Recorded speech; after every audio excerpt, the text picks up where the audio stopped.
Hi, my name is Joanne and this is 123stitch.com. A short time ago I did a video where I demonstrated how to do standalone or confetti stitches, and I demonstrated it using 2 strands of floss. I did receive a lot of comments and questions asking how do you do it with 1 strand, so I'm going to demonstrate that today. Before we get started though, please go down below and click on that subscribe button so you don't miss out on any of our upcoming videos. Now, first of all, what are standalone or confetti stitches?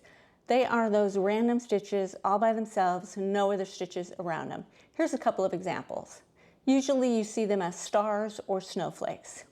Now what you would like to do is stitch one of the stitches, carry your thread on the back side of the fabric, and do the next one, so on and so forth. Even if you don't see that thread though that you carried under on the front side of the fabric right away, I guarantee when you frame it and finish it, it's probably going to show through and it's really going to bother you until you fix it. So it really is best to do them as single stitches. The problem with that is making sure that that single stitch is secure and not going to come undone. So we'll go through that today, how you do it. And hopefully you'll find them easy to do and not avoid patterns that have confetti stitches anymore. Let's go ahead and get started on it. Okay, let's go ahead and do confetti stitches with 1 strand of floss. You can see I've already got some confetti stitches here, and we need to make another one right over here. I have my needle threaded with 1 strand as normal, and I'm demonstrating on a 14 count Aida. Normally you wouldn't only use 1 strand on a 14 count Aida, but we're doing this to make it as easy to see as possible. I'm also going to zoom in here a bit so you can see what I'm doing.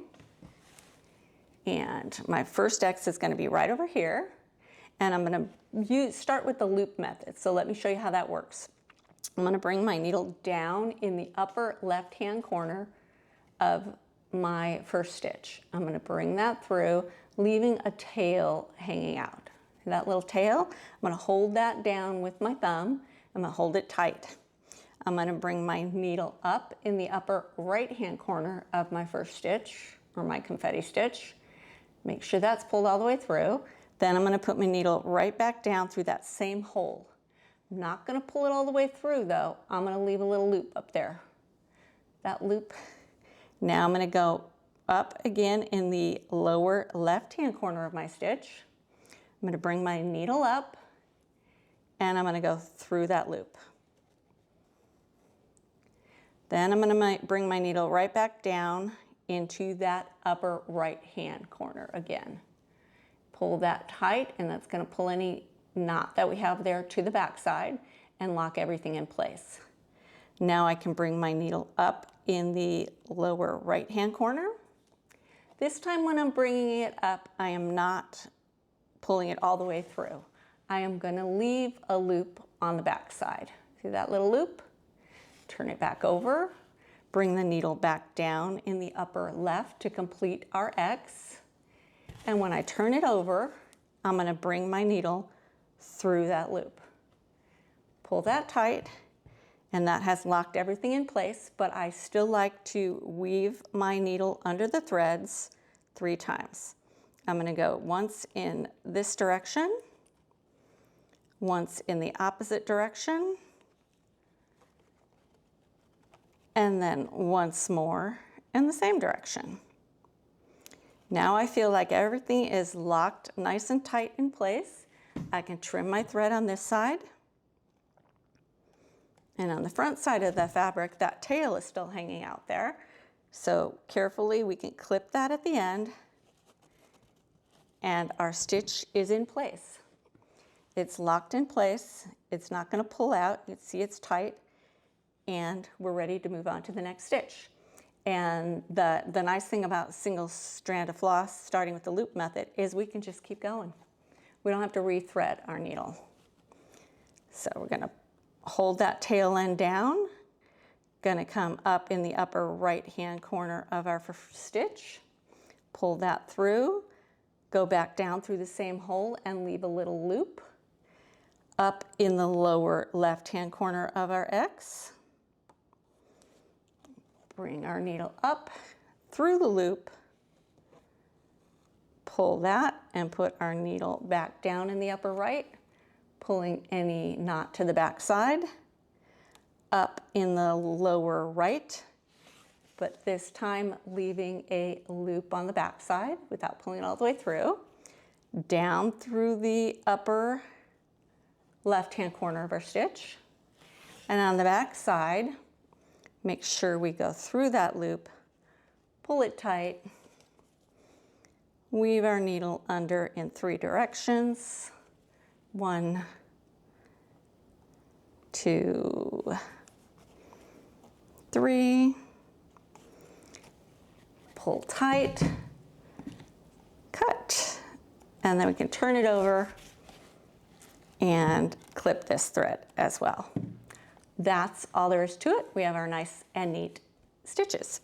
Now, you can do the same thing on Evenweave or linen fabric. It looks exactly the same, it's just smaller. So I'm going to go ahead and zoom in just a little bit more. See if you can see here. My first X is going to go right here, my first confetti stitch. I'm going to bring my needle down in the upper left-hand corner of my stitch, leaving a tail. Hang on to that tail. Bring my needle up in the upper right-hand corner of my stitch. Back down through the same hole, leaving a little loop. Up in the lower left-hand corner of our X. Through the loop, back down through the upper right hole, pulling any knot to the back side, tugging that tight, up in the lower right-hand corner. Not pulling all the way through though, we're leaving a loop on the back. Then we're going to go back down in the upper left-hand corner, turn it over so we can go through our loop. Pull that nice and tight, weave the thread under in 3 directions, or 3 times in different directions. We do that so that we can make sure it's all nice and secure. There we go, pull that tight. Now we're able to trim this, and we're able to turn it over and trim our starting thread. And we're all set. Now, one thing that I mentioned in my other video is the last thing I like to do when I'm all done stitching, I like to put fusible interfacing on the back side. I do that when I'm ironing my project at the very end, put some fusible iron-on interfacing. It's going to lock all those stitches in place, and they're definitely not going to come out. They're in there pretty good right now, but you want to really make sure if you've gone to all that trouble to do them. So that's how you do confetti stitches with 1 strand of floss. All right, that's how you do confetti stitches using 1 strand of floss. I hope this was very helpful to you, but if you have any questions, any comments, please let me know in the comment section below. I do read and answer all of them. If you have any suggestions or ideas for upcoming videos, please let me know that as well. And while you're down there, don't forget to subscribe to our channel. I don't want you to miss out on anything. I will see you again soon.